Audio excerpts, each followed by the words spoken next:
Hey, how's it going? You gotta ask yourself a few questions. What's the deal with all this silence going around? What's the deal with only one type of opinion being allowed to be represented anywhere? What's the deal with all these media corporations trying to block the thought of anyone that's against what they're told to say? Are people forgetting that a lot of these media corporations are bought and sold? A lot of them are influenced by foreign entities. The people who are who are under the spell now and told, to do everything that they have to and what the TV tells them to, for some of them, I think it's just too late. I think they're just too far gone. They're just too desperate and scared and anxious that they don't want to deal with things. And you're seeing that a lot with the left side. I'm going to say left side. I consider myself very centered. But as time goes on, I'm starting to see myself lean more and more right because the right seems to be the side of freedom. The left seems to be authoritarian, the complete opposite of what I thought it was. But if you're not part of the crowd, then you become the enemy to these people. I think everyone should have the right to express what they want and what they feel, and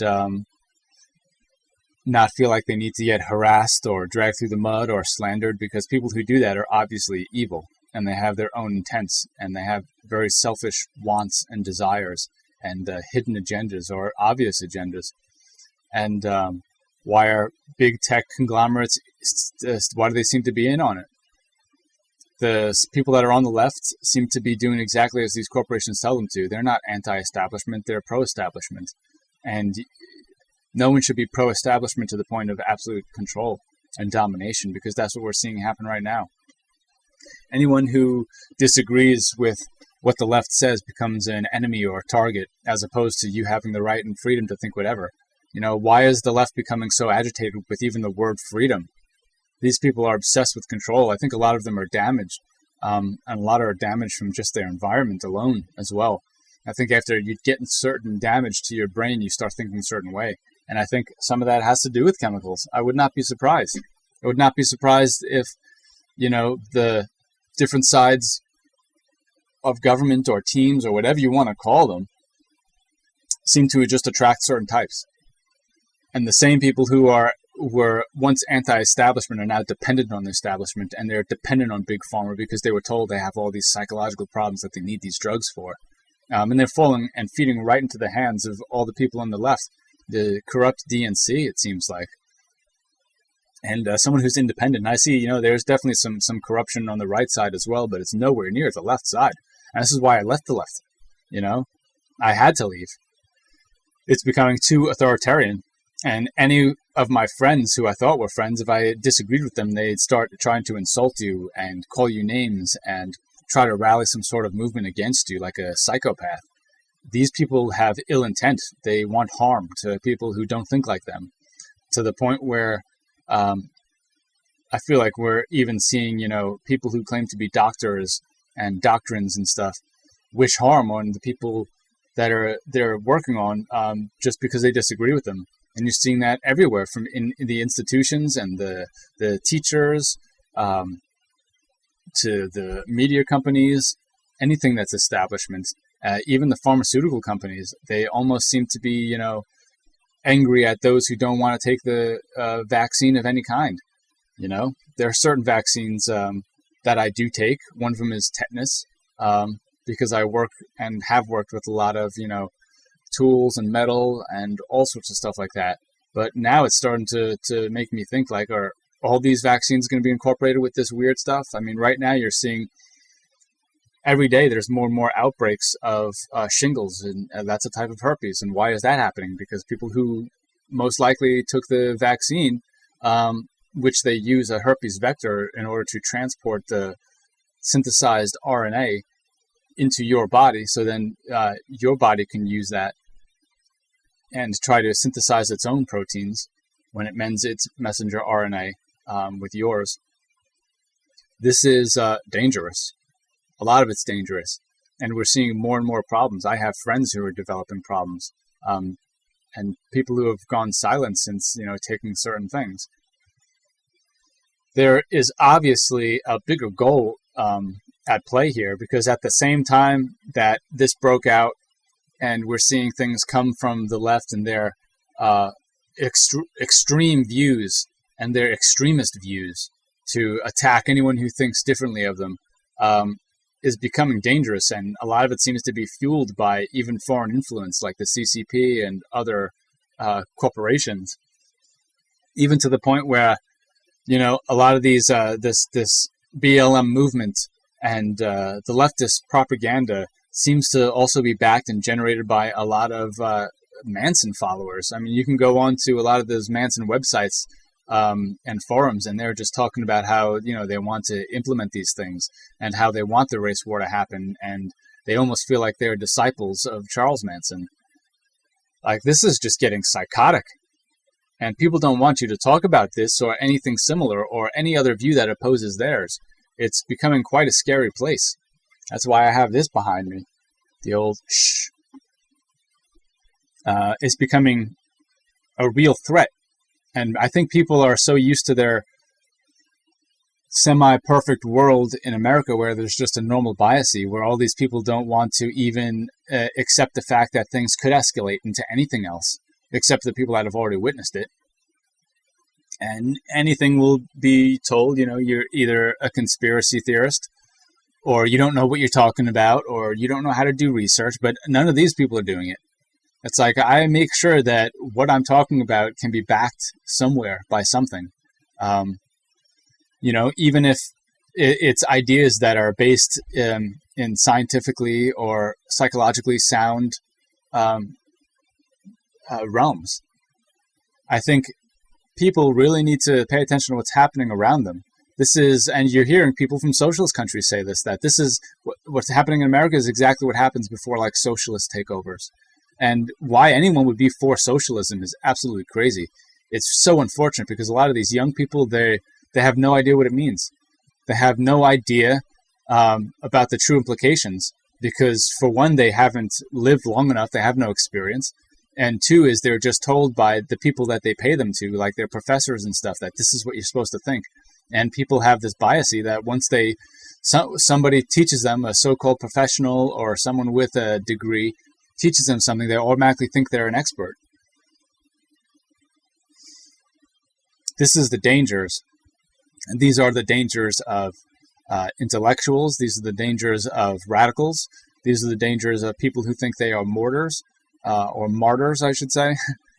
People who think that they are better than or have more insight, and they think they deserve the right to impose it on you. And if you disagree, then you become a target and you should be eliminated. These are the things that we should be worried about.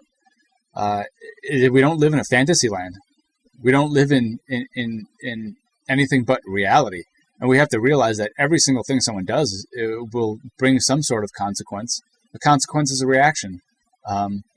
There are good things and bad things that can happen from anything you do. And every single thing that you do in life will inevitably in some way affect somebody else, no matter what. There's nothing that you can do, not a single thing you can do in this world or life that will not affect somebody else in some other way. We're all connected, and that's a fact. Think of anything. I mean, even if you die and kill yourself, there's going to be people that are going to be sad.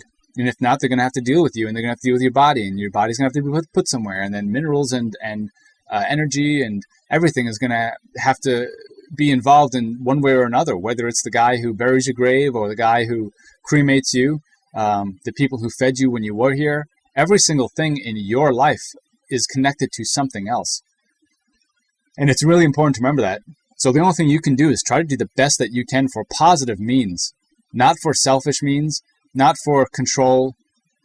The only thing that you can try to control is yourself. And there's no two ways about that. And when you do practice that, you have to realize that anything that you do will affect this world in some way. So when it comes to your day-to-day life and how to survive, you should be selfish.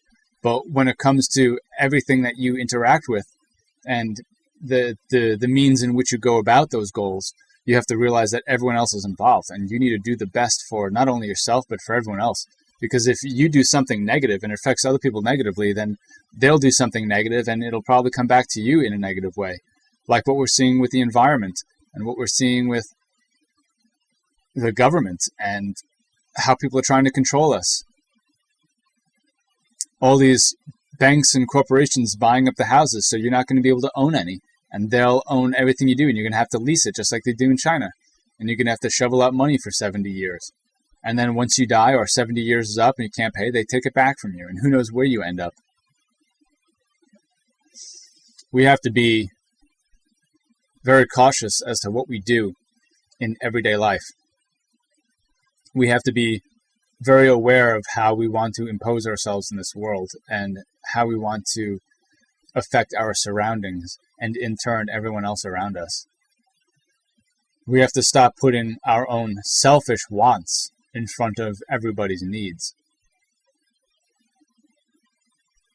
It's becoming a very dangerous place, and there's so many people who don't even want to think about it. They don't even want it to be a thought in their head. They'd rather just go along because I think they know it's scary. Deep down inside, they know it's real and it's reality and it's scary. And if they run from it, they're going to be victims of it. And that's the same with everybody. So you have to watch out for what you do and what other people plan on doing and want to do to you and to themselves and to the environment and everything else around them. As every day goes by, we see that we're being pushed into more and more dependencies onto government systems and onto technocrats. They're controlling everything, and they're controlling people's media. They're controlling how people think by controlling the input that goes into their minds, whether it's on their phone and they're being censored on the phone. So we have to try to find ways to break this. And we have to find ways to have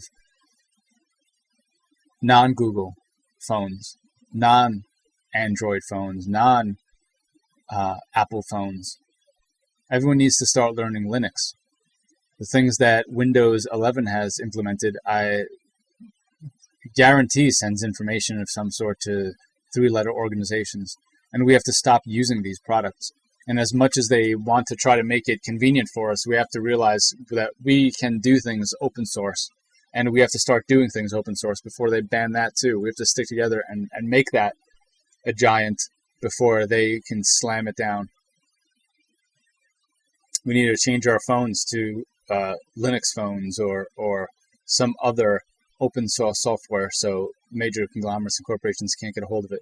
We need to change our computer operating systems and the way we do everything. Linux and Ubuntu and stuff like that are becoming so big that they're able to take on these programs and use these programs. We really have to start making these companies realize that they have to make their programs for more than just Windows, even though some of them get paid by contract to do that. Stop using their products and their services. I'm slowly switching over everything. I'm switching over my emails. I'm switching over my phone, my computers, my operating systems, how I do everything. And even, switch off the Wi-Fi units that we use and start using landline again and hardwired stuff, things that people can't just hack into from in the air.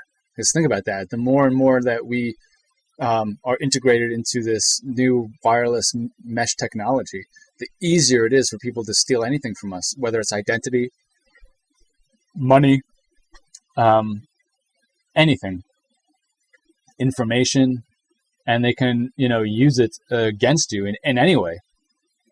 And we have to make sure that people don't seize your money and your documents and the way you think and hijack your mind and force you into one way of thinking or into only eating certain types of foods, and to push this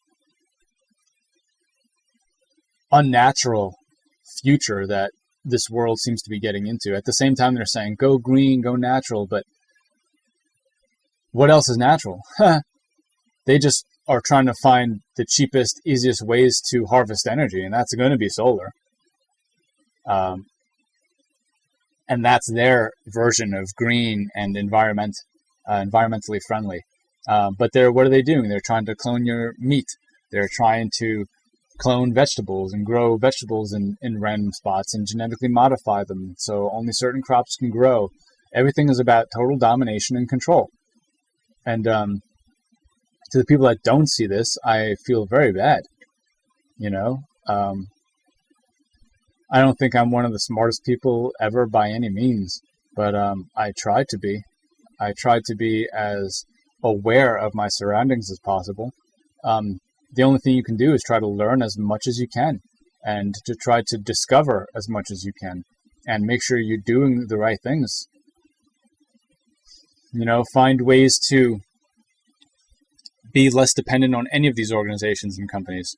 Try to find ways to grow your own food, harvest your own food. Try to find ways to run, you know, open source free programs, as opposed to, you know, and donate to those companies that are doing it instead of giving your money away for trade to these conglomerates that you have no choice and won't have any choice if you just let them push you around. So we have to permanently break the silence. We have to talk about what's on our minds, and we have to let people know that the majority of people, they want their freedom, and they want to make sure that no one has control over them. We have to let the people above us understand that we don't agree with them, and that's not the world we want. We don't want to be controlled, and our minds controlled, and our thoughts controlled, and our media controlled. There's too much control. And this is the exact reason why this country was formed, was to prevent that control, to give control to the people to do what they want, because these are our lives. These are our lives that other people are playing with. So we have to make sure that these crazy extremists on the left don't get to take over for us and don't get to push us around. It's extremely important, and we need to take back control of our own lives, and we need to be able to make the best decisions for us and the people around us, not let these tech conglomerates do it for us. And welcome to reality. I'll see you in the next video. I love you guys. Stay happy, stay healthy, stay well. I'll see you soon. Take care.